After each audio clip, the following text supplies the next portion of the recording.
El libro de Nehemías, capítulo 1. Estas son las memorias de Nehemías. A finales del otoño, en el mes de Quisleu, del año 20 del reinado del rey Artajerjes, me encontraba en la fortaleza de Susa.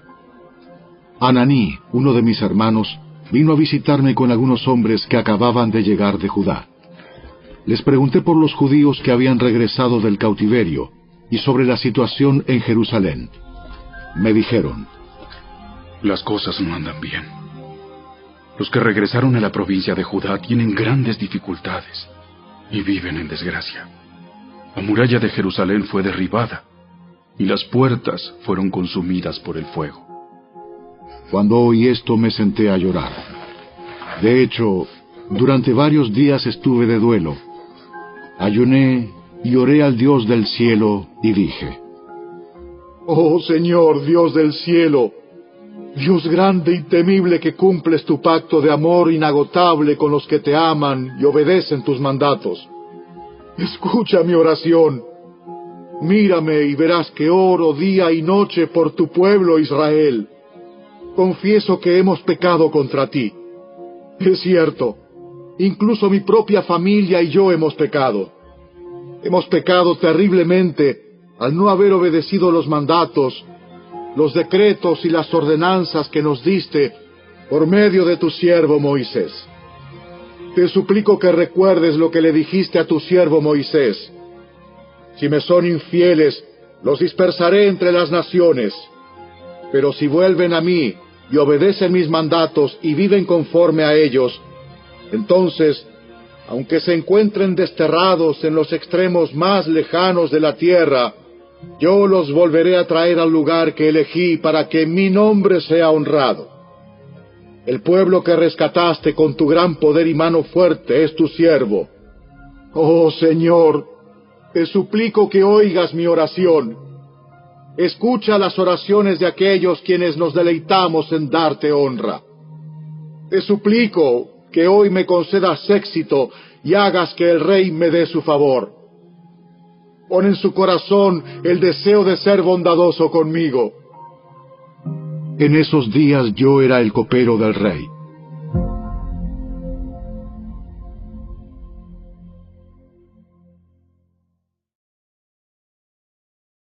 Capítulo 2. A comienzos de la siguiente primavera, en el mes de Nisán, durante el año 20 del reinado de Artajerjes, le servía el vino al rey, y como nunca antes había estado triste en su presencia, me preguntó: ¿por qué te ves tan triste? No me parece que estés enfermo. Debes estar profundamente angustiado. Entonces quedé aterrado, pero le contesté: ¡viva el rey para siempre! ¿Cómo no voy a estar triste cuando la ciudad donde están enterrados mis antepasados está en ruinas y sus puertas han sido consumidas por el fuego? El rey preguntó: bueno, ¿cómo te puedo ayudar? Después de orar al Dios del cielo, contesté: si al rey le agrada, y si está contento conmigo, su servidor, envíeme a Judá para reconstruir la ciudad donde están enterrados mis antepasados. El rey, con la reina sentada a su lado, preguntó: ¿cuánto tiempo estarás fuera? ¿Cuándo piensas regresar? Después de decirle cuánto tiempo estaría ausente, el rey accedió a mi petición. Además, le dije al rey: si al rey le agrada, permítame llevar cartas dirigidas a los gobernadores de la provincia al occidente del río Éufrates, indicándoles que me permitan viajar sin peligro por sus territorios de camino a Judá. Además, le ruego que me dé una carta dirigida a Asaf, el encargado del bosque del rey, con instrucciones de suministrarme madera. La necesitaré para hacer vigas para las puertas de la fortaleza del templo, para las murallas de la ciudad y para mi propia casa. Entonces el rey me concedió estas peticiones, porque la bondadosa mano de Dios estaba sobre mí. Cuando llegué ante los gobernadores de la provincia al occidente del río Éufrates, les entregué las cartas del rey. Debo agregar que el rey mandó oficiales del ejército y jinetes para protegerme. Ahora bien, cuando Sanbalat el horonita y Tobías el oficial amonita se enteraron de mi llegada, se molestaron mucho, porque alguien había venido para ayudar al pueblo de Israel. Entonces llegué a Jerusalén. 3 días después, me escabullí durante la noche, llevando conmigo a unos cuantos hombres. No le había dicho a nadie acerca de los planes que Dios había puesto en mi corazón para Jerusalén. No llevamos ningún animal de carga, con excepción del burro en el que yo cabalgaba. Salí por la puerta del valle cuando ya había oscurecido, y pasé por el pozo del Chacal hacia la puerta del estiércol, para inspeccionar las murallas caídas y las puertas quemadas. Luego fui a la puerta de la fuente y al estanque del rey, pero mi burro no pudo pasar por los escombros. A pesar de que aún estaba oscuro, subí por el valle de Cedrón e inspeccioné la muralla, antes de regresar y entrar nuevamente por la puerta del valle. Los funcionarios de la ciudad no supieron de mi salida ni de lo que hice, porque aún no le había dicho nada a nadie sobre mis planes. Todavía no había hablado con los líderes judíos, los sacerdotes, los nobles, los funcionarios, ni con ningún otro en la administración. Pero ahora les dije: ustedes saben muy bien las dificultades en que estamos. Jerusalén yace en ruinas y sus puertas fueron destruidas por el fuego. Reconstruyamos la muralla de Jerusalén y pongamos fin a esta desgracia. Después les conté cómo la bondadosa mano de Dios estaba sobre mí, y acerca de mi conversación con el rey. De inmediato contestaron: ¡Sí! ¡Reconstruyamos la muralla! Así que comenzaron la buena obra. Sin embargo, cuando Sanbalat, Tobías y Gesem el árabe se enteraron de nuestro plan, se burlaron con desprecio. ¿Qué están haciendo? ¿Se rebelan contra el rey? ¿Se rebelan contra el rey? Yo contesté: El Dios del cielo nos ayudará a tener éxito. Nosotros, sus siervos, comenzaremos a reconstruir esta muralla. Pero ustedes no tienen ninguna parte ni derecho legal o reclamo histórico en Jerusalén.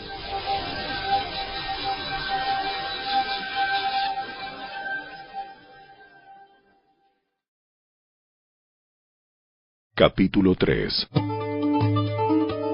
Entonces Eliasib, el sumo sacerdote, y los demás sacerdotes comenzaron a reconstruir la puerta de las ovejas. La dedicaron y colocaron las puertas. Levantaron la muralla hasta llegar a la torre de los 100, la cual también dedicaron, y hasta la torre de Ananeel. Trabajaron junto a ellos personas de la ciudad de Jericó, y más allá de ellos estaba Zacur, hijo de Imri. La puerta del pescado la construyeron los hijos de Sená. Colocaron las vigas, levantaron las puertas e instalaron sus cerrojos y barras. Meremot, hijo de Urías y nieto de Cos, reparó la siguiente sección de la muralla. A su lado estaban Mesulam, hijo de Berequías y nieto de Mesesabel, y luego Sadoc, hijo de Baana. Contiguo a ellos estaban los habitantes de Tecoa, aunque sus líderes se negaron a trabajar con los supervisores de la construcción. La puerta de la ciudad antigua la repararon Joiada, hijo de Paseah, y Mesulam, hijo de Besodías.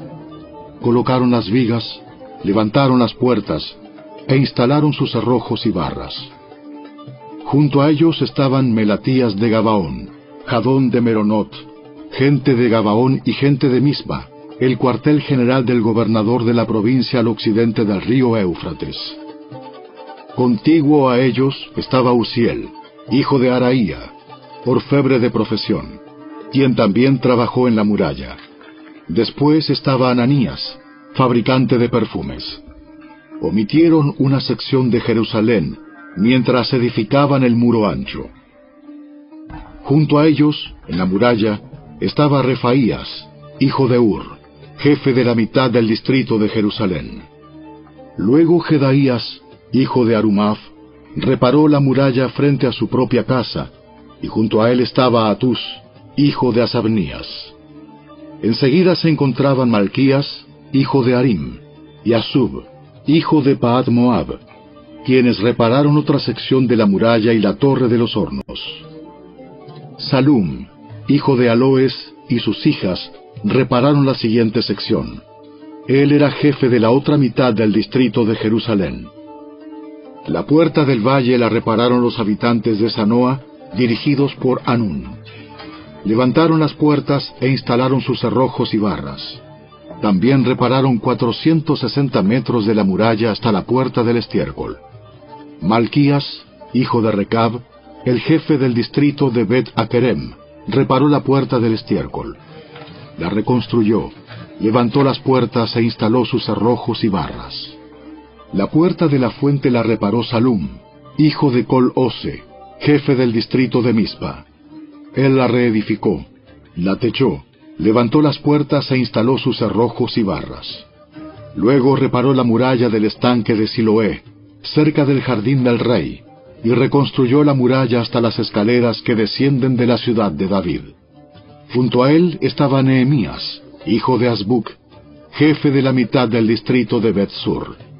Él reconstruyó la muralla desde un lugar frente a las tumbas de la familia de David, hasta el depósito de agua y la casa de los guerreros. Junto a él hizo reparaciones un grupo de levitas que trabajaba bajo la supervisión de Reum, hijo de Bani. Luego estaba Asabías, jefe de la mitad del distrito de Keila, quien supervisaba la construcción de la muralla en nombre de su propio distrito. Próximo a ellos estaban sus compatriotas dirigidos por Binui, hijo de Enadad, jefe de la otra mitad del distrito de Keila. Junto a ellos, Eser, hijo de Jesúa, jefe de Mispa, reparó otra sección de la muralla frente a la subida hacia el arsenal, cerca del ángulo de la muralla. Junto a él estaba Baruc, hijo de Sabai, quien reparó con entusiasmo una sección adicional, desde el ángulo hasta la puerta de la casa de Eliasib, el sumo sacerdote. Meremot, hijo de Urías y nieto de Cos, reconstruyó otra sección de la muralla que se extendía desde la puerta de la casa de Eliasib hasta el otro extremo. Los sacerdotes de la región vecina hicieron las subsiguientes reparaciones. Después de ellos, Benjamín y Asub repararon la sección frente a su casa, y Azarías, hijo de Maaseías y nieto de Ananías, reparó la sección frente a su casa. A continuación, Binui, hijo de Enadad, reconstruyó otra sección de la muralla desde la casa de Azarías hasta el ángulo y la esquina. Palal, hijo de Usai, continuó con la tarea desde el punto opuesto al ángulo y la torre que sobresale de la casa superior del rey, al lado del patio de la guardia. Próximo a él estaban Pedaías, hijo de Faros, junto con los sirvientes del templo que vivían en la colina de Ofel, quienes repararon la muralla hasta un punto frente a la puerta del agua hacia el oriente y la torre saliente. Luego seguían los habitantes de Tecoa, quienes repararon otra sección frente a la gran torre saliente hasta el muro de Ofel. Los sacerdotes repararon la muralla encima de la puerta de los caballos. Cada uno reparó la sección justo frente a su propia casa. A continuación, Sadoc, hijo de Imer, también reconstruyó la muralla frente a su propia casa, y más allá de él estaba Semaías, hijo de Secanías, guardián de la puerta oriental. Junto a ellos Ananías, hijo de Selemías, y Anún, el sexto hijo de Salaf, repararon otra sección, mientras Mesulam, hijo de Berequías, reconstruyó la muralla frente a donde vivía. Malquías, uno de los orfebres, reparó la muralla hasta las viviendas para los sirvientes del templo y los comerciantes, frente a la puerta de la inspección. Luego él siguió hasta la habitación de la planta alta de la esquina. Los otros orfebres y comerciantes repararon la muralla desde esa esquina hasta la puerta de las ovejas.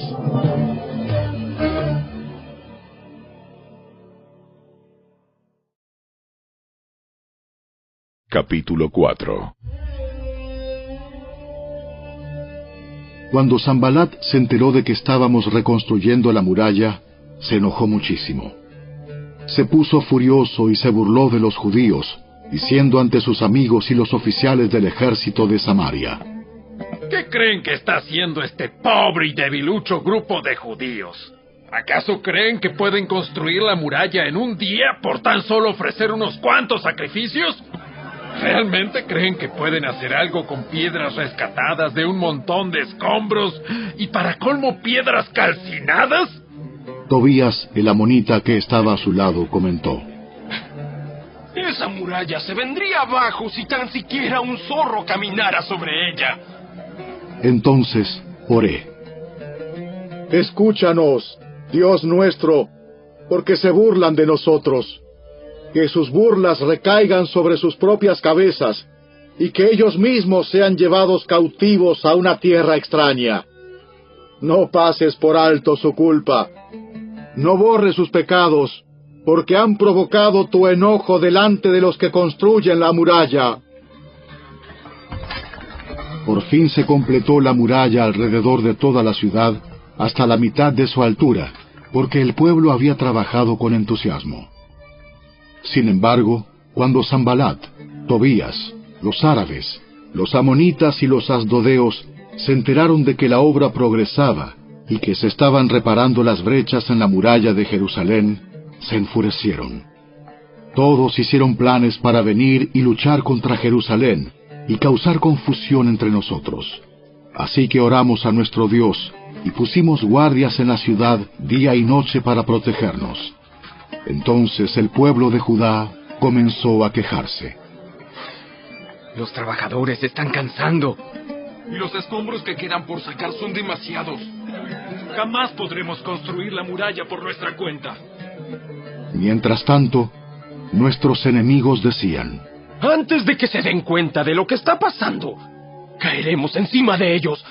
Los mataremos y detendremos el trabajo. Los judíos que vivían cerca de los enemigos venían y nos decían una y otra vez: Llegarán de todos lados y nos atacarán.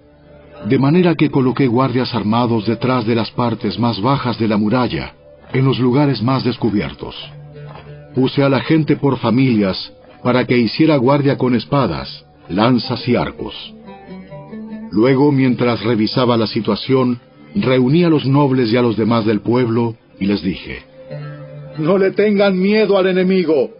Recuerden al Señor, quien es grande y glorioso, y luchen por sus hermanos, sus hijos, sus hijas, sus esposas y sus casas. Cuando nuestros enemigos se enteraron de que conocíamos sus planes y que Dios mismo los había frustrado, todos volvimos a nuestro trabajo en la muralla. Sin embargo, de ahí en adelante, solo la mitad de los hombres trabajaba, mientras que la otra mitad hacía guardia con lanzas, escudos, arcos y cotas de malla. Los líderes se colocaron detrás del pueblo de Judá que edificaba la muralla. Los obreros seguían con el trabajo, sosteniendo con una mano la carga y con la otra un arma.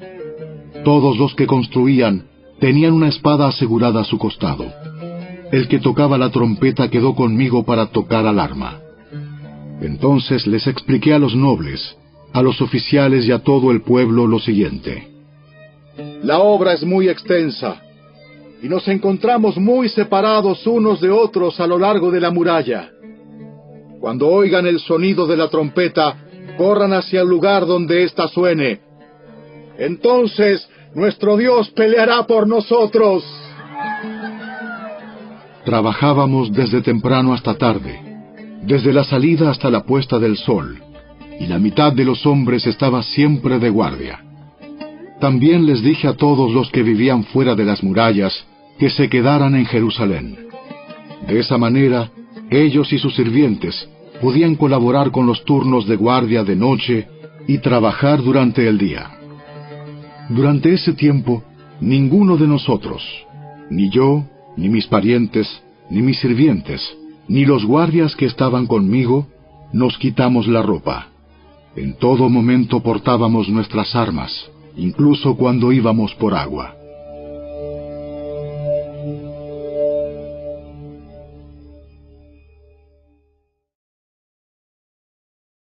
Capítulo 5. En esos días, algunos de los hombres y sus esposas elevaron una protesta contra sus hermanos judíos. Decían: nuestras familias son tan numerosas que necesitamos más comida para sobrevivir. Otros decían: hemos hipotecado nuestros campos, viñedos y casas para conseguir comida durante el hambre. Otros más decían: para poder pagar los impuestos, tuvimos que pedir dinero prestado dando nuestros campos y viñedos como garantía.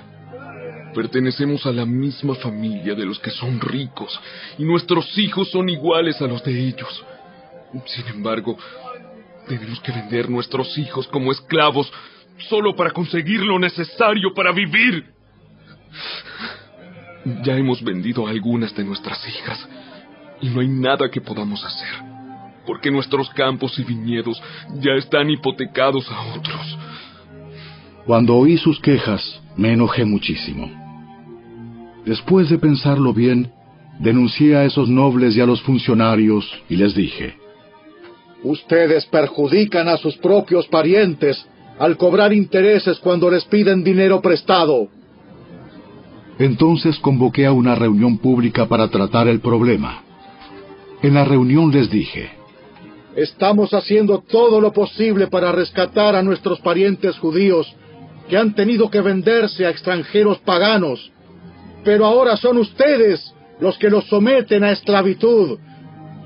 ¿Cuántas veces tendremos que redimirlos? Ellos no tenían nada que argumentar en su defensa. Entonces insistí: no está bien lo que ustedes hacen. ¿Acaso no deberían andar en temor de nuestro Dios para evitar que nos pongan en ridículo las naciones enemigas? Yo mismo, al igual que mis hermanos y mis trabajadores, he estado prestando dinero y grano al pueblo, pero ahora dejemos de cobrarles intereses. Devuélvanles hoy mismo sus campos y viñedos, sus olivares y sus casas. Además, devuelvan los intereses que cobraron cuando prestaron dinero, grano, vino nuevo y aceite de oliva. Entonces ellos respondieron: devolveremos todo y no le exigiremos nada al pueblo. Haremos como tú dices. Luego llamé a los sacerdotes e hice que los nobles y los funcionarios juraran que cumplirían su promesa. Sacudí los dobleces de mi manto y les dije: si no cumplen su promesa, que así los sacuda Dios de sus casas y de sus propiedades. Entonces toda la asamblea respondió: ¡Amén! Todos alabaron al Señor y cumplieron con lo prometido. Durante los 12 años en los que fui gobernador de Judá, desde el año 20 hasta el año 32 del reinado del rey Artajerjes, ni yo ni mis funcionarios reclamamos la ración de comida que nos correspondía. Los gobernadores anteriores, por contraste, impusieron pesadas cargas al pueblo, al exigir una ración diaria de comida y vino, además de 40 piezas de plata. Hasta sus ayudantes se aprovechaban del pueblo. Sin embargo, como yo temía a Dios, no actué de esa manera. También me dediqué a trabajar en la muralla y me negué a adquirir tierras. Además, exigí a todos mis sirvientes que dedicaran tiempo a trabajar en la muralla. No pedí nada, aunque con frecuencia daba de comer a 150 funcionarios judíos en mi mesa, sin contar a todos los visitantes de otras tierras. Las provisiones que yo pagaba todos los días incluían un buey, 6 ovejas o cabras selectas y una gran cantidad de carne de ave. Además, cada 10 días necesitábamos una abundante provisión de toda clase de vino. Sin embargo, rehusé exigir la ración que me correspondía como gobernador, porque el pueblo ya tenía una carga pesada. Oh Dios mío, acuérdate de todo lo que he hecho por este pueblo y bendíceme.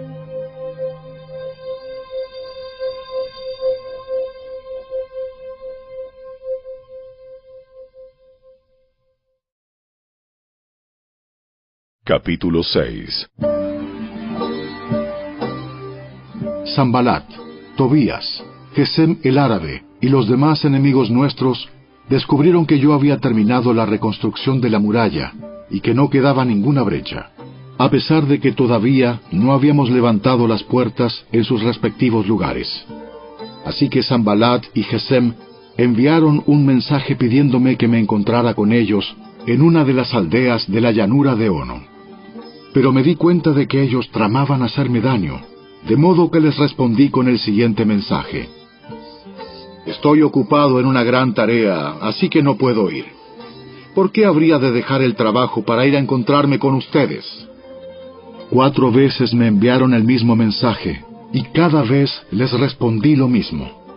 La 5ª vez, el sirviente de Sanbalat llegó con una carta abierta en su mano que decía: Circula un rumor entre las naciones vecinas, y Gesem me asegura que es cierto, que tú y los judíos piensan rebelarse y que por eso reconstruyen la muralla.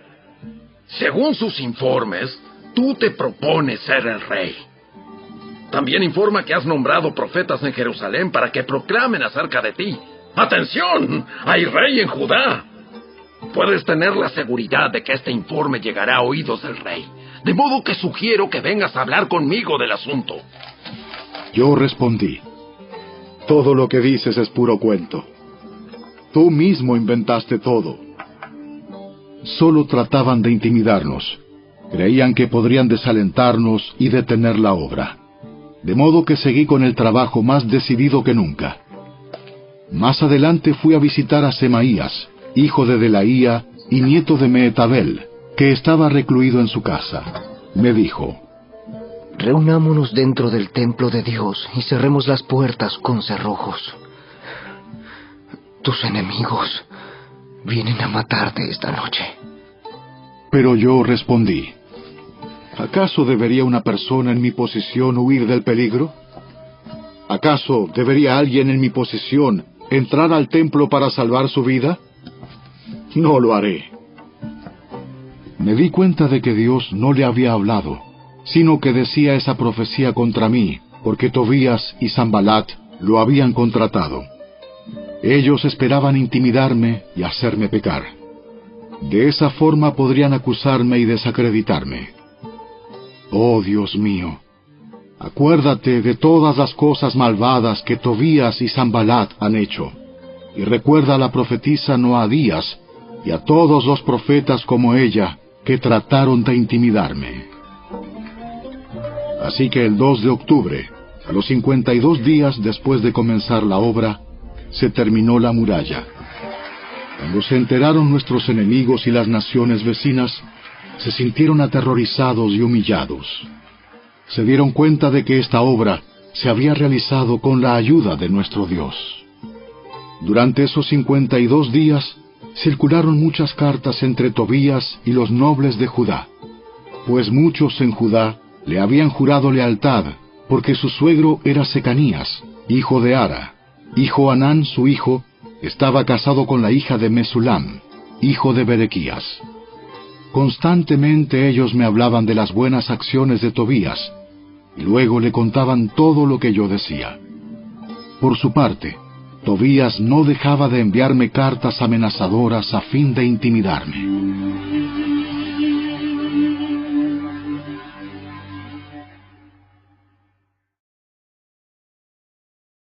Capítulo 7. Cuando quedó terminada la muralla e instalé las puertas en sus sitios, se nombraron porteros, cantores y levitas. A mi hermano Ananí le entregué la responsabilidad de gobernar Jerusalén junto con Ananías, el comandante de la fortaleza, porque era un hombre fiel, que temía a Dios más que la mayoría.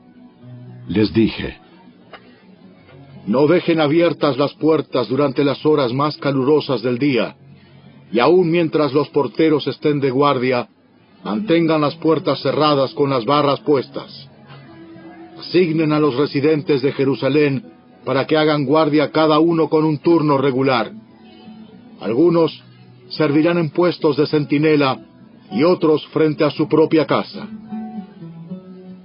En ese tiempo, la ciudad era grande y espaciosa, pero poco poblada, y ninguna de las casas se había reconstruido. Entonces mi Dios me dio la idea de reunir a todos los nobles y dirigentes de la ciudad, junto con los ciudadanos comunes, para que se registraran. Yo había encontrado el registro genealógico de los primeros que habían regresado a Judá. Allí estaba escrito lo siguiente: esta es la lista de los desterrados judíos de las provincias que regresaron de su cautiverio. El rey Nabucodonosor los había desterrado a Babilonia, pero ahora regresaron a Jerusalén y a las otras ciudades de Judá donde vivían originalmente. Sus líderes fueron Zorobabel, Jesúa, Nehemías, Seraías, Reelaías, Naamaní, Mardoqueo, Bilsán, Mispar, Bigvai, Rehum y Baana. Este es el total de los hombres de Israel que regresó del destierro. La familia de Paros, 2172. La familia de Cefatías, 372. La familia de Ara, 652. La familia de Pahat Moab, descendientes de Jesúa y Joab, 2818. La familia de Elam, 1254. La familia de Satu, 845. La familia de Sakai, 760. La familia de Bani, 648. La familia de Bebai, 628. La familia de Asgad, 2322. La familia de Adonicam, 667. La familia de Bigvai, 2067. La familia de Adín, 655. La familia de Ater, descendientes de Ezequías, 98. La familia de Asum, 328. La familia de Besai, 324. La familia de Jora, 112. La familia de Gibar, 95. La gente de Belén y Netofa, 188. La gente de Anatot, 128. La gente de Bet Asmavet, 42. La gente de Kiriat Jearim, Cafira y Beerot, 743. La gente de Ramá y Jeba, 621. La gente de Micmas, 122. La gente de Betel y Hai, 123. La gente de Nebo Occidental, 52. Los ciudadanos de Elam Occidental, 1254. Los ciudadanos de Arim, 320. Los ciudadanos de Jericó, 345. Los ciudadanos de Lod, Hadid y Ono, 721. Los ciudadanos de Senaa, 3930. Estos son los sacerdotes que regresaron del destierro. La familia de Jedaías, por la línea genealógica de Jesúa, 973. La familia de Imer, 1052. La familia de Pasur, 1247. La familia de Arim, 1017. Estos son los levitas que regresaron del destierro. La familia de Jesúa y la de Cadmiel, descendientes de Odavías, 74. Los cantores de la familia de Asaf, 148. Los porteros de las familias de Salum, Ater, Talmón, Acub, Atita y Sobai, 138. Regresaron del destierro los descendientes de estos sirvientes del templo: Sia, Asufa, Tabaot, Keros, Siaha, Padón, Lebana, Agaba, Salmai, Anán, Gidel, Gaar, Reaía, Resín, Necoda, Gasam, Usa, Paseah, Besai, Meunim, Nefusim, Bagbuk, Akufa, Arjur, Baslut, Meida, Arsa, Barcos, Sísara, Tema, Nesía y Atifa. Regresaron del destierro los descendientes de estos sirvientes del rey Salomón: Sotai, Asoferet, Peruda, Jaala, Darcón, Gidel, Cefatías, Atil, Pokeret Asebaim y Ami. En total, los sirvientes del templo y los descendientes de los sirvientes de Salomón fueron 392 personas. Otro grupo regresó en esos días de las ciudades de Tel Mela, Tel Arsa, Querub, Adán e Imer. Sin embargo, ni ellos ni sus familias pudieron demostrar que eran descendientes de Israel. Ese grupo incluía las familias de Delaía, Tobías y Necoda, un total de 642 personas. También regresaron 3 familias de sacerdotes, Abaía, Cos y Barzilai. Este Barzilai se había casado con una mujer que era descendiente de Barzilai de Galaad, y había tomado el nombre de la familia de ella. Buscaron sus nombres en los registros genealógicos, pero no los encontraron, así que no calificaron para servir como sacerdotes.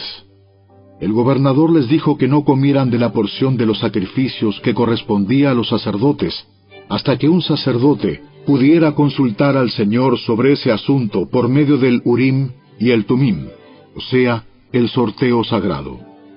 Así que un total de 42.360 personas regresaron a Judá, además de 7.337 sirvientes y 245 cantores, tanto hombres como mujeres. Llevaron consigo 736 caballos, 245 mulas, 435 camellos y 6.720 burros. Algunos de los jefes de familia dieron ofrendas para la obra. El gobernador entregó a la tesorería 1,000 monedas de oro, 50 tazones de oro y 530 túnicas para los sacerdotes. Los otros jefes dieron al tesoro 20,000 monedas de oro y unos 1,300 kilos de plata para la obra. El resto del pueblo entregó 20,000 monedas de oro, alrededor de 1,200 kilos de plata y 67 túnicas para los sacerdotes. Entonces, los sacerdotes, los levitas, los porteros, los cantores, los sirvientes del templo y algunos miembros del pueblo se establecieron cerca de Jerusalén. El resto de la gente regresó a sus respectivas ciudades por todo el territorio de Israel. En octubre, cuando los israelitas ya se habían establecido en sus ciudades.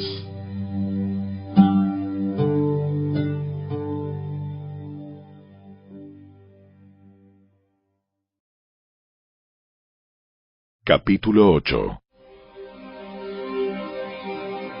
Todo el pueblo se reunió con un mismo propósito en la plaza, justo detrás de la puerta del agua. Le pidieron al escriba Esdras que sacara el libro de la ley de Moisés, la cual el Señor había dado a Israel para que la obedeciera.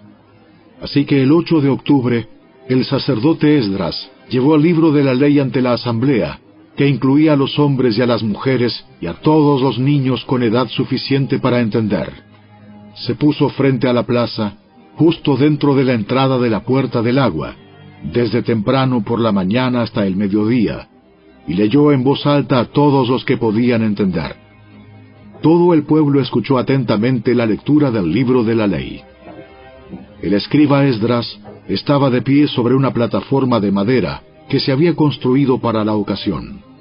A su derecha se encontraban Matatías, Sema, Anías, Urías, Hilcías y Maaseías. A su izquierda estaban Pedaías, Misael, Malquías, Asum, Asbadana, Zacarías y Mesulam. Esdras estaba de pie en la plataforma a plena vista de todo el pueblo. Cuando vieron que abría el libro, se pusieron todos de pie. Entonces, Esdras alabó al Señor, el gran Dios, y todo el pueblo con las manos levantadas exclamó: ¡Amén! ¡Amén! Luego se inclinaron, y con el rostro en tierra, adoraron al Señor. Entonces los levitas, Jesúa, Bani, Serebías, Jamín, Acub, Sabetai, Odías, Maaseías, Kelita, Azarías, Josabed, Anán y Pelaías, instruyeron al pueblo en la ley, mientras todos permanecían en sus lugares. Leían del libro de la ley de Dios y explicaban con claridad el significado de lo que se leía. Así ayudaban al pueblo a comprender cada pasaje.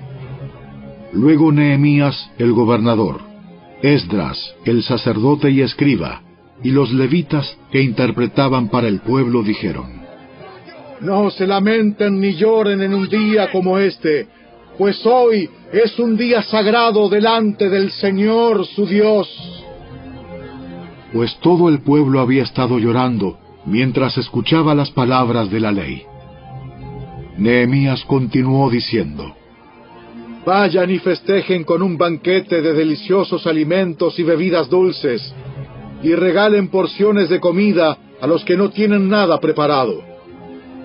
Este es un día sagrado delante de nuestro Señor. No se desalienten ni entristezcan, porque el gozo del Señor es su fuerza.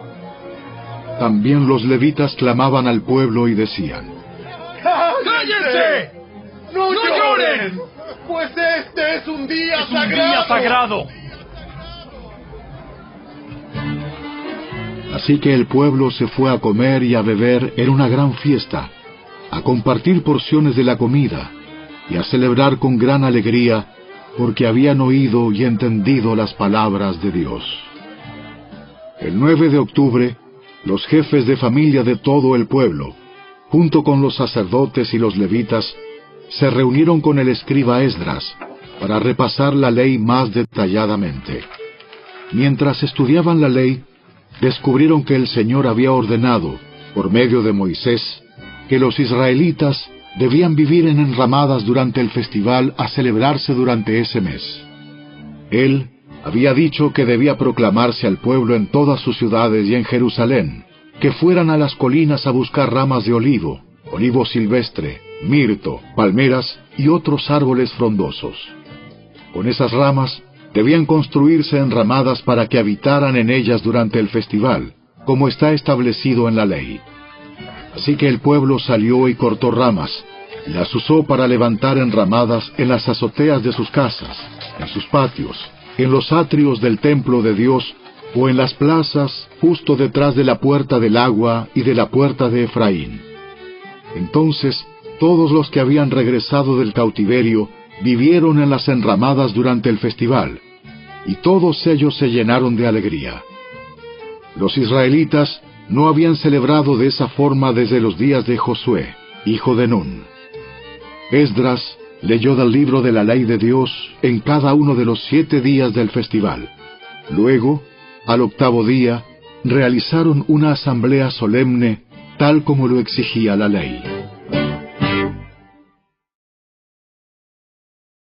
Capítulo 9. El 31 de octubre el pueblo volvió a reunirse en asamblea. Esta vez ayunaron, se vistieron de tela áspera y se echaron polvo sobre la cabeza. Los de ascendencia israelita se separaron de todos los extranjeros para confesar sus propios pecados y los pecados de sus antepasados. Permanecieron de pie en el mismo lugar durante 3 horas, mientras se les leía en voz alta el libro de la ley del Señor su Dios. Luego confesaron sus pecados y adoraron al Señor su Dios durante 3 horas más. Los levitas, Jesúa, Bani, Cadmiel, Sebanías, Buni, Serebías, Bani y Kenaní, estuvieron de pie en la escalera de los levitas y clamaron al Señor su Dios en voz alta. Luego los jefes de los levitas, Jesúa, Cadmiel, Bani, Asabnías, Serebías, Odías, Sebanías y Petaías, llamaron al pueblo. ¡Levántense y alaben al Señor su Dios! Porque Él vive desde la eternidad hasta la eternidad. Entonces oraron. Que tu glorioso nombre sea alabado, que sea exaltado por sobre toda bendición y alabanza. Solo tú eres el Señor. Tú hiciste el firmamento, los cielos y todas las estrellas. Hiciste la tierra, los mares y todo lo que hay en ellos. Tú los preservas a todos, y los ángeles del cielo te adoran. Eres el Señor Dios, quien eligió a Abraham y lo sacó de Ur de los Caldeos y le dio un nuevo nombre, Abraham. Cuando demostró ser fiel, hiciste un pacto con él para darle a él y a sus descendientes la tierra de los cananeos, de los hititas, de los amorreos, de los fereceos, de los jebuseos y de los jerjeseos, y has cumplido lo que prometiste, porque tú siempre eres fiel a tu palabra. Tú viste la miseria de nuestros antepasados en Egipto y escuchaste sus lamentos cuando estaban junto al Mar Rojo. Realizaste señales milagrosas y maravillas contra el faraón, sus funcionarios y su pueblo, porque tú sabías con cuánta arrogancia trataban a nuestros antepasados. Tú tienes una gloriosa reputación que jamás ha sido olvidada.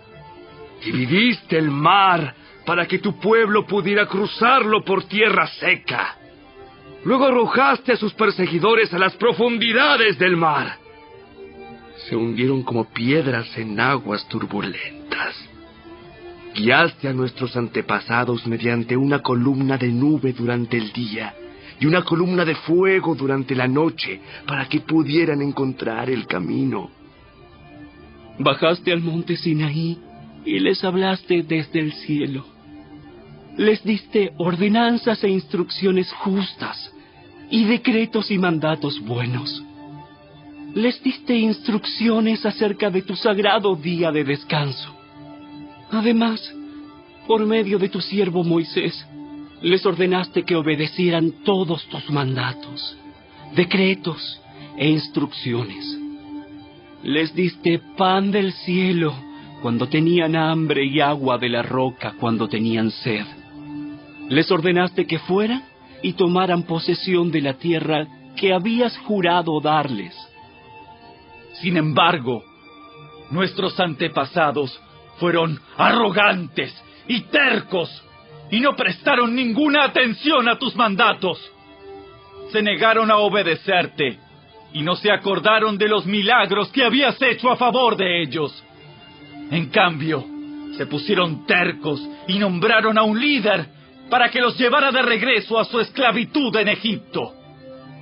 Pero tú eres Dios de perdón, bondadoso y misericordioso, lento para enojarte y rico en amor inagotable. No los abandonaste, ni siquiera cuando se hicieron un ídolo en forma de becerro y dijeron: «¡Este es tu Dios que te sacó de Egipto!». Cometieron terribles blasfemias. En tu gran misericordia no los abandonaste para que murieran en el desierto. La columna de nube todavía los guiaba de día, y la columna de fuego les mostraba el camino durante la noche.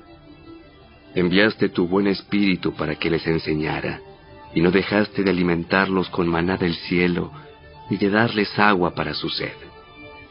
Durante 40 años los sustentaste en el desierto, y nada les faltó. No se les desgastó la ropa, ni se les hincharon los pies. Luego, ayudaste a nuestros antepasados a conquistar reinos y naciones, y colocaste a tu pueblo en todos los rincones de la tierra. Se apoderaron de la tierra del rey Sehón de Hesbón, y de la tierra del rey Og de Basán. Hiciste que sus descendientes fueran tan numerosos como las estrellas del cielo, y los llevaste a la tierra que habías prometido a sus antepasados. Entraron y tomaron posesión de la tierra. Tú sometiste naciones enteras delante de ellos. Hasta los cananeos que habitaban esa tierra se sintieron impotentes. Tu pueblo pudo hacer lo que quiso con esas naciones y con sus reyes. Nuestros antepasados conquistaron ciudades fortificadas y tierras fértiles. Se apoderaron de casas llenas de cosas buenas, con cisternas ya acabadas, y viñedos y olivares, además de frutales en abundancia. De modo que comieron hasta saciarse, y engordaron y disfrutaron de todas tus bendiciones. Sin embargo, a pesar de todo esto, fueron desobedientes y se rebelaron contra ti. Dieron la espalda a tu ley, mataron a tus profetas, quienes les advertían que volvieran a ti, y cometieron terribles blasfemias. Así que los entregaste en manos de sus enemigos, quienes los hicieron sufrir. Pero en sus momentos de angustia clamaron a ti, y desde el cielo los escuchaste. En tu gran misericordia les enviaste libertadores que los rescataron de sus enemigos. No obstante, apenas tenían paz, volvían a cometer maldades ante tus ojos. Y una vez más, permitiste que sus enemigos los conquistaran. Sin embargo, cada vez que tu pueblo volvía y nuevamente clamaba a ti por ayuda, desde el cielo, tú lo escuchabas una vez más. En tu maravillosa misericordia, los rescataste muchas veces. Les advertías que regresaran a tu ley, pero ellos se volvieron orgullosos y obstinados y desobedecieron tus mandatos. No siguieron tus ordenanzas que dan vida a quienes las obedecen. Tercamente te dieron la espalda y se negaron a escuchar. En tu amor, fuiste paciente con ellos durante muchos años. Enviaste tu espíritu, quien les advertía por medio de los profetas. Pero aún así no quisieron escuchar. Entonces nuevamente permitiste que los pueblos de la tierra los conquistaran. Pero en tu gran misericordia no los destruiste por completo, ni los abandonaste para siempre. ¡Qué Dios tan bondadoso y misericordioso eres tú! Ahora, Dios nuestro, Dios grande, poderoso y temible, que cumple su pacto de amor inagotable, no permitas que todas las privaciones que hemos sufrido te parezcan insignificantes. Grandes dificultades cayeron sobre nosotros. Nuestros reyes, nuestros líderes, nuestros sacerdotes, nuestros profetas y nuestros antepasados, todo tu pueblo, desde los días cuando los reyes de Asiria, por primera vez, nos vencieron hasta el día de hoy. Cada vez que nos castigaste, actuaste con justicia. Hemos pecado grandemente y nos diste solo lo que merecíamos. Nuestros reyes, líderes, sacerdotes y antepasados no obedecieron tu ley ni prestaron atención a las advertencias de tus mandatos y leyes.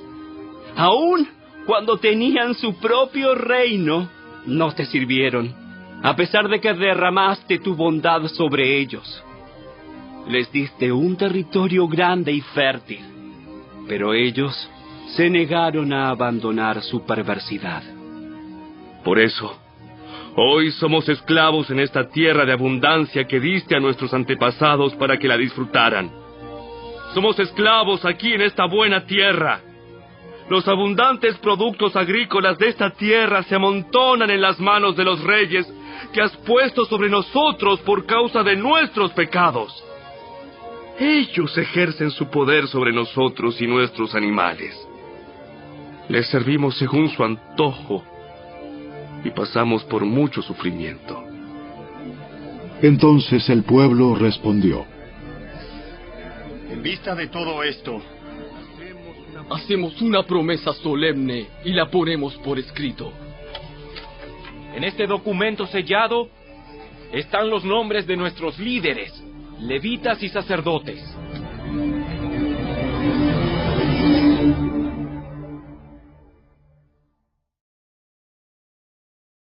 Capítulo 10.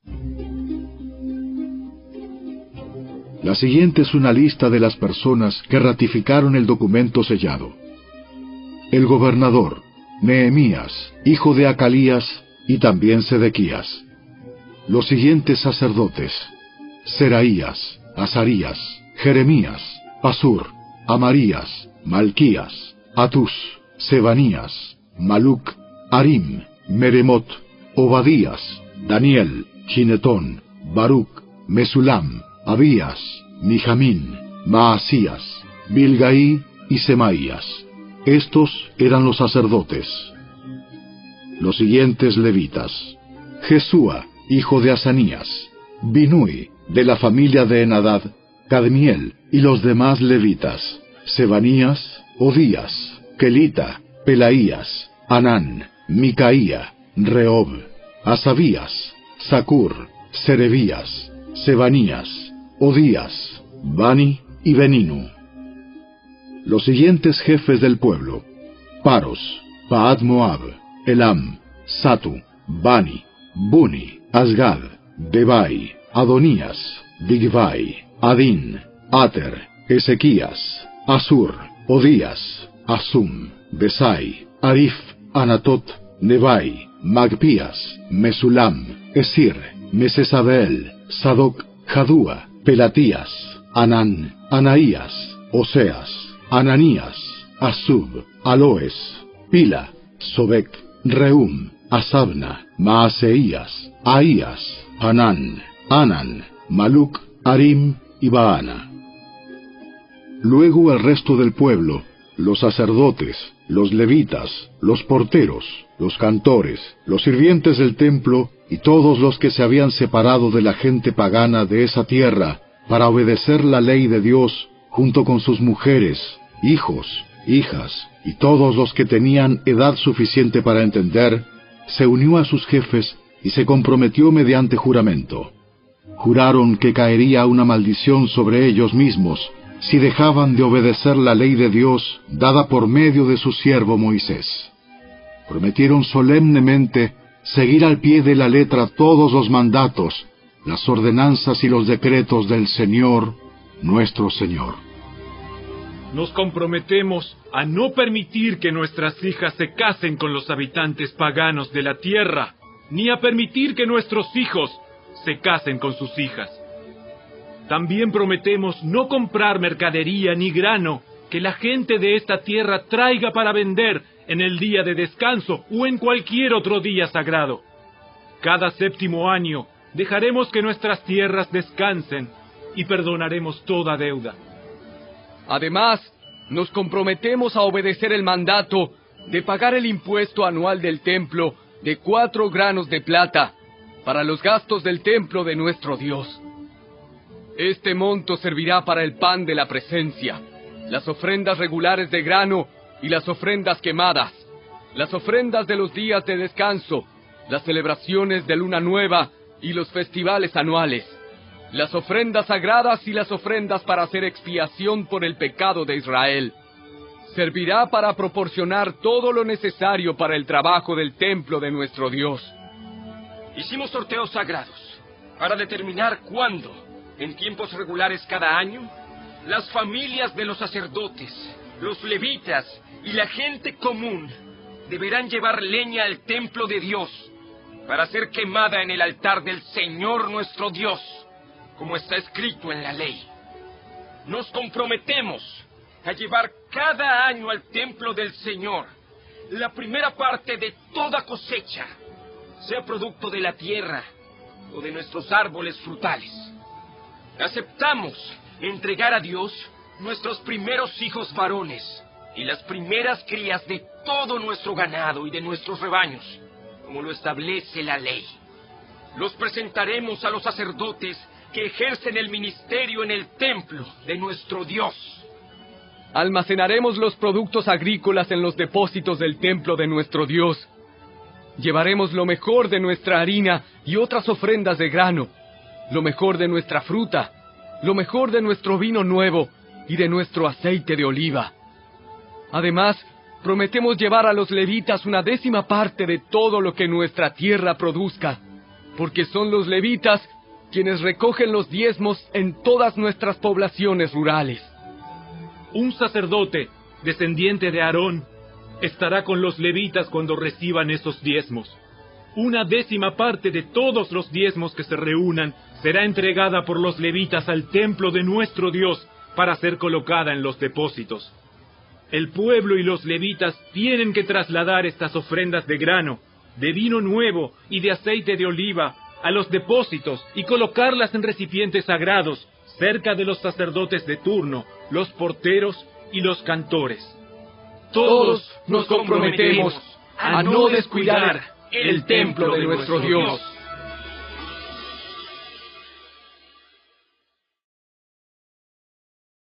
Capítulo 11.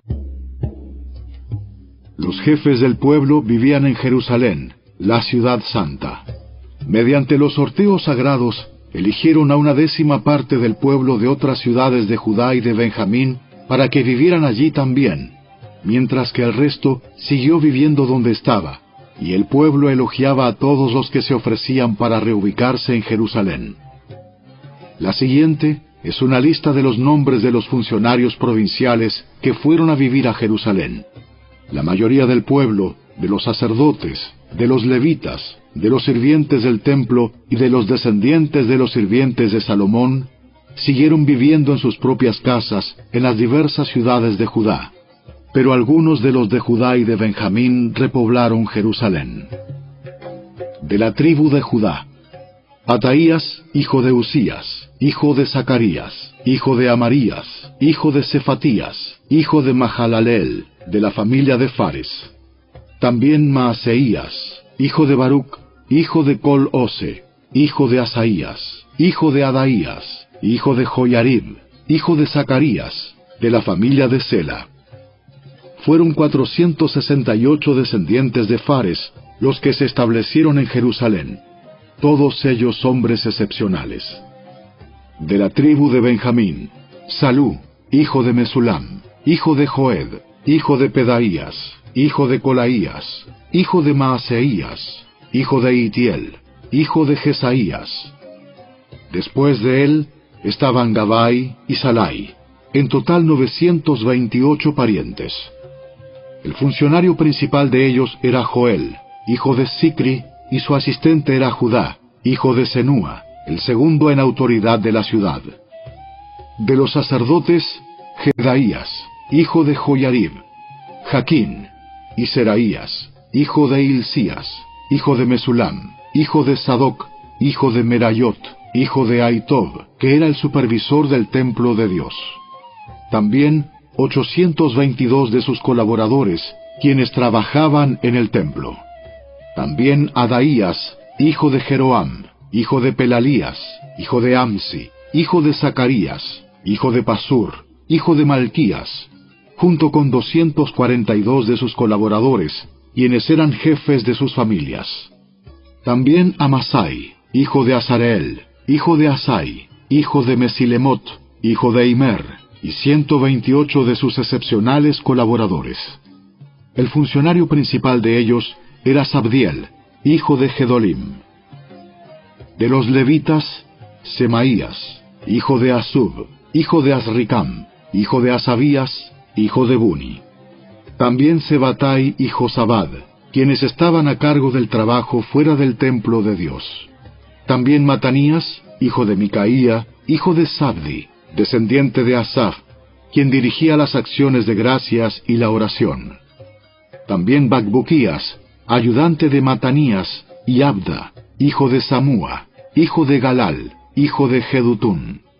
En total había 284 levitas en la ciudad santa. De los porteros: Acub, Talmón y 172 colaboradores que vigilaban las puertas. Los demás sacerdotes, levitas e israelitas vivían en las otras ciudades de Judá, donde quiera que se encontrara su herencia familiar. Sin embargo, todos los sirvientes del templo, bajo la dirección de Sia y Gispa, se establecieron en la colina de Ofel. El funcionario principal de los levitas en Jerusalén era Uzi, hijo de Bani, hijo de Asabías, hijo de Matanías, hijo de Micaía, descendiente de Asaf. Los integrantes de la familia de Asaf eran los cantores en el templo de Dios. Las responsabilidades diarias de los cantores se llevaban a cabo según los términos establecidos por un mandato real. Petaías, hijo de Mesesabeel, descendiente de Sera, hijo de Judá, era el consejero real en todos los asuntos de la administración pública. En cuanto a las aldeas vecinas con sus campos abiertos, parte de la gente de Judá vivía en Kiriat Arba y sus asentamientos, en Dibón y sus asentamientos, y en Jecabseel y sus aldeas.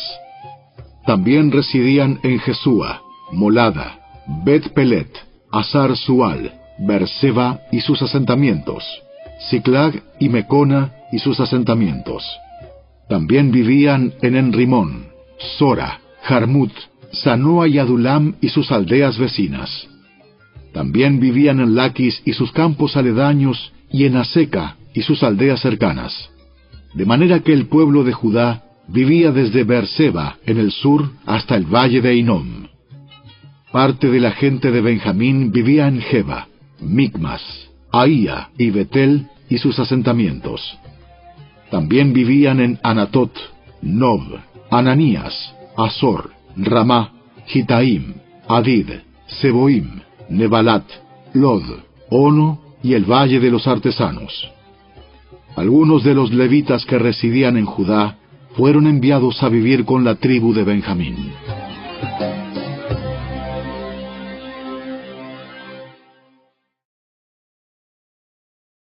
Capítulo 12. La siguiente es una lista de los sacerdotes y los levitas que regresaron con Zorobabel, hijo de Salatiel, y Jesúa, el sumo sacerdote: Seraías, Jeremías, Esdras, Amarías, Maluc, Atus, Secanías, Arim, Meremot, Ido, Ginetón, Abías, Miniamín, Moadías, Bilga, Semaías, Joyarib, Jedaías, Salú, Amoc, Hilcías y Jedaías. Estos eran los jefes de los sacerdotes y sus colaboradores en los días de Jesúa. Los levitas que regresaron con ellos eran Jesúa, Binui, Cadmiel, Serebías, Judá y Matanías, quien junto con sus colaboradores estaba a cargo de las canciones de acción de gracias. Sus colaboradores, Bacbuquías y Uni, se ubicaban frente a ellos durante el servicio. Jesúa, el sumo sacerdote, fue padre de Joyasim. Joyasim fue padre de Eliasib. Eliasib fue padre de Joyada. Joyada fue padre de Joanán. Joanán fue padre de Jadúa. Ahora bien, cuando Joyasim era sumo sacerdote, los jefes de familia de los sacerdotes eran los siguientes: Meraías era jefe de la familia de Seraías. Ananías era jefe de la familia de Jeremías. Mesulam era jefe de la familia de Esdras. Joanán era jefe de la familia de Amarías. Natán era jefe de la familia de Maluc. José era jefe de la familia de Secanías. Adna era jefe de la familia de Arim. Elcai era jefe de la familia de Meremot.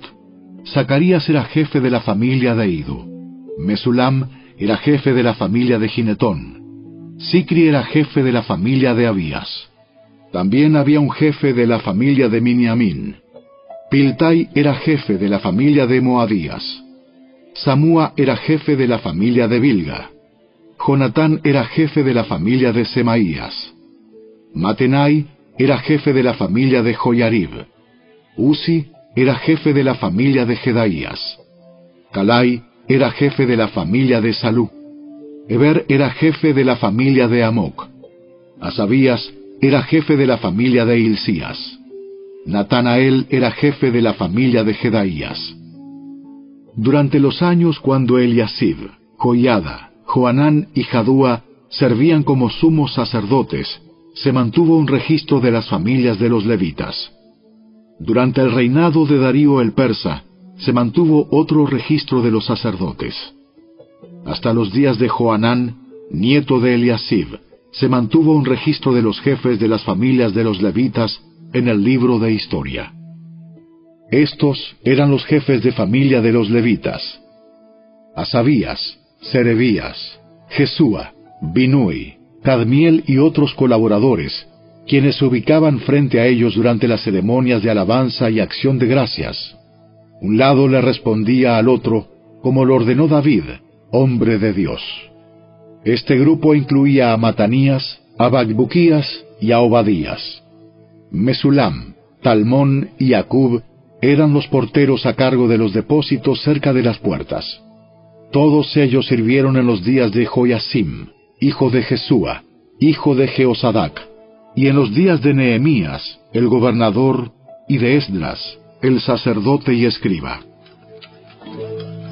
Para la dedicación de la nueva muralla de Jerusalén, se les pidió a los levitas de toda la tierra que fueran a Jerusalén para colaborar en las ceremonias. Debían tomar parte en la feliz celebración con sus canciones de acción de gracias y con música de címbalos, arpas y liras. Se reunió a los cantores de la zona alrededor de Jerusalén y de las aldeas de los netofatitas. También llegaron de Bet-Gilgal y de las zonas rurales cercanas a Geba y Asmavet, porque los cantores habían levantado sus propios asentamientos en los alrededores de Jerusalén. Primero los sacerdotes y los levitas se purificaron a sí mismos, luego purificaron al pueblo, a las puertas y a la muralla. Conduje a los líderes de Judá a la parte superior de la muralla y organicé 2 grandes coros para dar acción de gracias. Uno de los coros se dirigió hacia el sur por encima de la muralla hasta la puerta del estiércol. Osaías y la mitad de los jefes de Judá lo seguían, con Azarías, Esdras, Mesulam, Judá, Benjamín, Semaías y Jeremías. Luego iban algunos sacerdotes que tocaban trompetas, junto con Zacarías, hijo de Jonatán, hijo de Semaías, hijo de Matanías, hijo de Micaías, hijo de Zacur, descendiente de Asaf. Los compañeros de Zacarías eran Semaías, Azareel, Milalai, Gilalai, Maai, Natanael, Judá y Ananí. Tocaban los instrumentos musicales indicados por David, hombre de Dios. Esdras, el escriba, lideraba esta procesión. En la puerta de la fuente subieron los escalones de la subida de la muralla de la ciudad en dirección hacia la ciudad de David. Pasaron frente a la casa de David y luego siguieron al oriente hacia la puerta del agua. El segundo coro, que daba acción de gracias, se dirigió hacia el norte, dando la vuelta por el otro lado para encontrarse con el primer coro. Yo lo seguía sobre la muralla, junto con la otra mitad del pueblo, y pasamos por la torre de los hornos hacia el muro ancho, y luego sobre la puerta de Efraín, hacia la puerta de la ciudad antigua. Pasamos la puerta del pescado y la torre de Ananeel, hasta la torre de los 100. Luego seguimos hacia la puerta de las ovejas, y nos detuvimos a la altura de la puerta de la guardia. Luego los 2 coros que daban acción de gracias siguieron hacia el templo de Dios y allí tomaron sus lugares. Lo mismo hice yo, junto con el grupo de jefes que estaba conmigo. Íbamos con los sacerdotes que tocaban las trompetas: Eliasim, Maaseías, Miniamín, Micaías, Elioenai, Zacarías y Ananías, y con los cantores: Maaseías, Semaías, Eleazar, Uzi, Joanán, Malquías, Elam y Eser. Tocaban y cantaban a toda voz bajo la dirección de Israías, el director del coro. Se ofrecieron muchos sacrificios durante aquel día de gozo, porque Dios había dado al pueblo razón de alegrarse. También las mujeres y los niños participaron en la celebración, y la alegría del pueblo de Jerusalén podía oírse a gran distancia. Ese día se designaron hombres para que se encargaran de los depósitos para las ofrendas, la primera parte de la cosecha y los diezmos. Eran responsables de recolectar de los campos fuera de las ciudades las porciones especificadas por la ley para los sacerdotes y los levitas, pues todo el pueblo de Judá se complacía en los sacerdotes y los levitas y en el trabajo que prestaban. Ellos, junto con los cantores y los porteros, llevaban a cabo el servicio para su Dios y el servicio de purificación, como lo habían ordenado David y su hijo Salomón. La costumbre de tener directores para dirigir los coros al entonar himnos de alabanza y de acción de gracias a Dios comenzó mucho tiempo antes, en los días de David y Asaf. De modo que ahora, en los días de Zorobabel y de Nehemías, todo Israel llevaba una provisión diaria de comida para los cantores, los porteros y los levitas. Los levitas, a su vez, daban a los sacerdotes, los descendientes de Aarón, parte de lo que ellos recibían.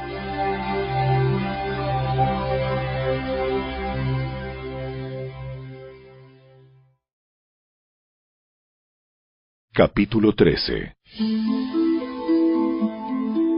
Ese mismo día, mientras se leía al pueblo el libro de Moisés, se encontró el pasaje que dice que jamás se debe admitir a un amonita o a un moabita en la asamblea de Dios, porque ellos se habían negado a darles comida y agua a los israelitas en el desierto. Por el contrario, contrataron a Balaam para que los maldijera, aunque nuestro Dios convirtió la maldición en bendición. Cuando se leyó este pasaje de la ley, inmediatamente se excluyó de la asamblea a todos los que tenían ascendencia extranjera. Antes de esto, el sacerdote Eliasib, quien había sido designado para supervisar los depósitos del templo de nuestro Dios, y quien también era pariente de Tobías, había rediseñado un gran depósito y lo había puesto a disposición de Tobías. Anteriormente usaban el cuarto para almacenar ofrendas de grano, incienso, diversos utensilios para el templo, diezmos de granos, de vino nuevo, de aceite de oliva, destinados a los levitas, a los cantores y a los porteros, y también las ofrendas para los sacerdotes. En esa época yo no estaba en Jerusalén, porque había ido a presentarme ante Artajerjes, rey de Babilonia, en el año 32 de su reinado, aunque más tarde le pedí permiso para regresar. Cuando regresé a Jerusalén, me enteré del acto perverso de Eliasib de proporcionarle a Tobías una habitación en los atrios del templo de Dios. Me disgusté mucho y saqué del cuarto todas las pertenencias de Tobías. Luego exigí que purificaran las habitaciones y volví a colocar los utensilios para el templo de Dios, las ofrendas de grano y el incienso. También descubrí que no se les había entregado a los levitas las porciones de comida que les correspondían, de manera que todos ellos y los cantores que debían dirigir los servicios de adoración habían regresado a trabajar en los campos. Inmediatamente enfrenté a los dirigentes y les pregunté: ¿por qué ha sido descuidado el templo de Dios?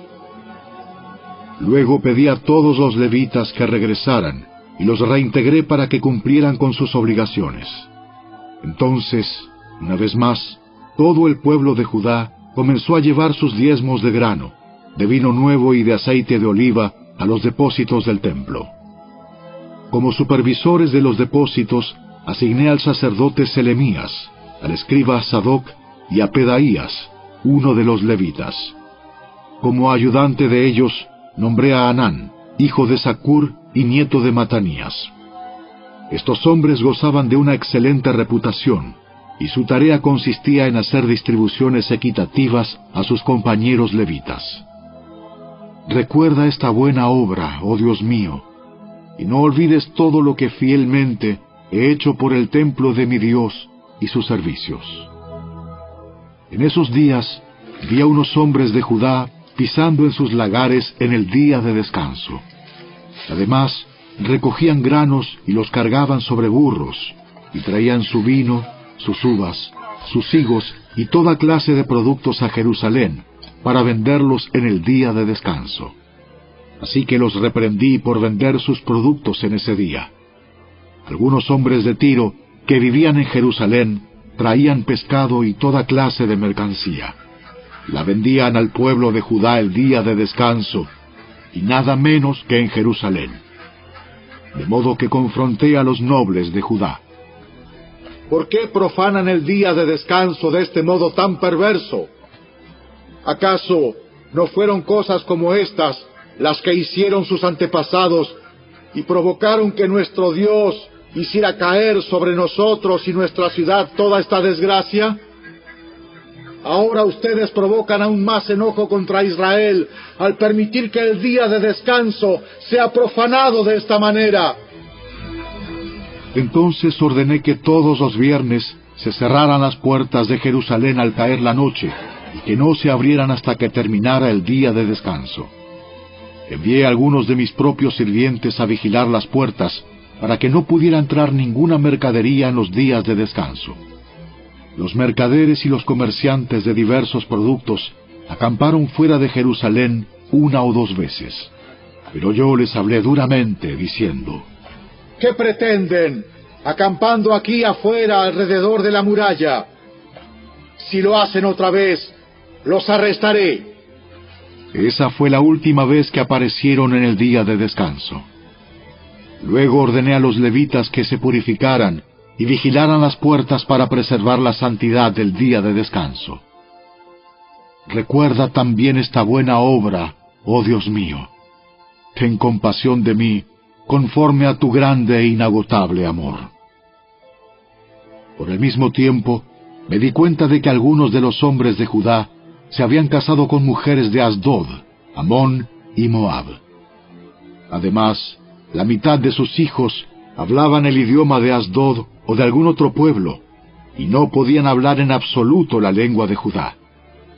De modo que confronté a los hombres y pedí que cayeran maldiciones sobre ellos. Golpeé a algunos y les arranqué el cabello. Los hice jurar por el nombre de Dios que no permitirían que sus hijos o sus hijas se casaran con la gente pagana de la región. ¿Acaso no fue exactamente eso lo que llevó a Salomón, rey de Israel, a pecar? No había rey de ninguna nación que pudiera compararse con él. Dios lo amaba y lo hizo rey sobre todo Israel. Pero incluso él fue inducido a pecar por sus mujeres extranjeras. ¿Cómo pudieron siquiera pensar en cometer esta acción pecaminosa y ser infieles a Dios al casarse con mujeres extranjeras? Uno de los hijos de Joiada, hijo de Eliasib, el sumo sacerdote, se había casado con la hija de Sambalat, el horonita, por lo cual lo expulsé de mi presencia. Recuérdalos, oh Dios mío, porque han profanado el sacerdocio y los votos solemnes de los sacerdotes y los levitas. Así que expulsé todo lo que fuera extranjero y asigné tareas a los sacerdotes y a los levitas, asegurándome de que cada uno supiera lo que tenía que hacer. También me aseguré de que llegara el suministro de leña para el altar y las primeras porciones de la cosecha en los tiempos establecidos. Recuerda esto a mi favor, oh Dios mío.